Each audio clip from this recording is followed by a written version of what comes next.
চাচি রান্নায় আপনাদের সকলকেই স্বাগত। আজকে আমি এসেছি আম পোড়া বা আম পানার একটা সুন্দর শরবতের রেসিপি নিয়ে।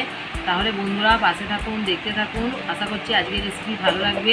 আর বন্ধুরা এই গরমে এরকম ঠান্ডা ঠান্ডা আম পোড়ার শরবত অপূর্ব সুন্দর লাগে। তাহলে আপনারা পাশে থাকুন। আম পোড়ার শরবত, তার জন্য এখানে আমি 3টে আম নিয়েছি। আর এই আমগুলোকে দেখুন আমি গায়ে তেল মাখিয়ে নিয়েছি আর গ্যাসটা জেলেও দিয়েছি। এবার গ্যাসের মধ্যে আমি এগুলোকে পুড়তে দিয়ে দেবো। দেখুন বন্ধুরা, কারেন্ট চলে গেছিলো তখন, ওই জন্য একটু অন্ধকার হয়ে গেছে। তাই যাই হোক, এই যে আমি গ্যাসের মধ্যে এবার আমগুলোকে পুড়তে দিয়েছি। এই যে, আর এই গ্যাসে আরেকটা দিয়ে দিয়েছি, তাহলে পোড়া হোক। সবুজ সবুজ আমগুলো কতটা পুড়ে গেছে। এবার এই দিকটাগুলো একটুখানি বাকি আছে, আর আমি এগুলোকে পুড়ে নেবো। একদম একটু পুড়ে গেছে একদম। যেহেতু আম পোড়ার শরবত, তাহলে হচ্ছে আমটাকে ভালো করে পুড়িয়ে নিতে হবে। ভালো করে পুড়িয়ে নিয়ে আপনাদের কাছে আসছি।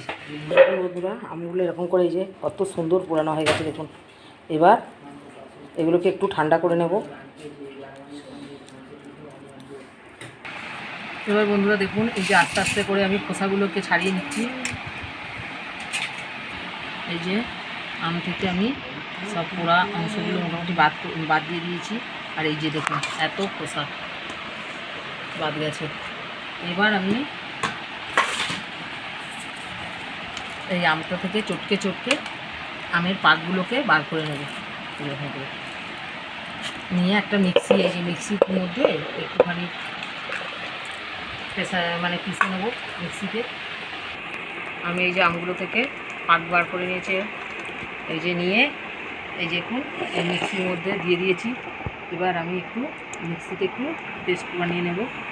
আর এর মধ্যে আমি দিয়ে দেবো এর সঙ্গে চিনিটা দিয়ে দেবো। অনেকটাই আমার আম, বড় বড় 3টে আম, তাই জন্য এখানে আমি প্রায় 200 গ্রামের মতো চিনি দিয়ে দেব। আর তারপরে যদি আবার চিনি একটু লাগে তাহলে তখন আবার দেবো।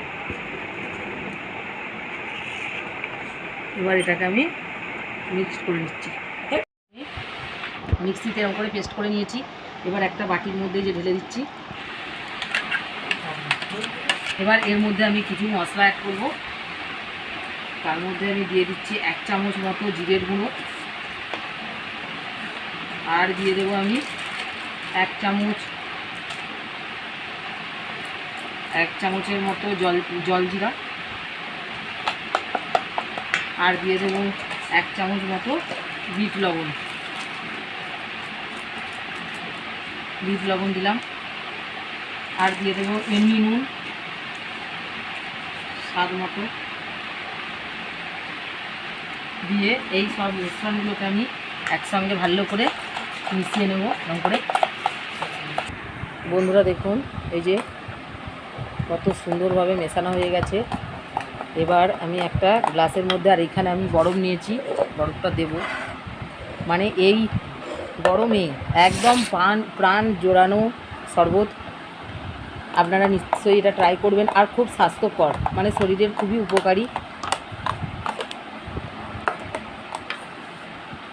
বন্ধুরা দেখুন, এবার আমি এই গ্লাসের মধ্যে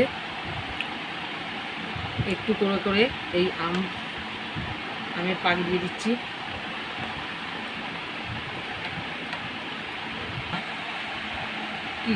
ওর থেকে ফ্রিজের ঠান্ডা জল দিয়ে দিচ্ছি।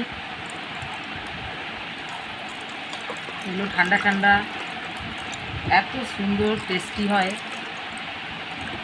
এখন ওপর থেকে আমি এর মধ্যে দিয়ে দিয়েছি একটু বরফের টুকরো।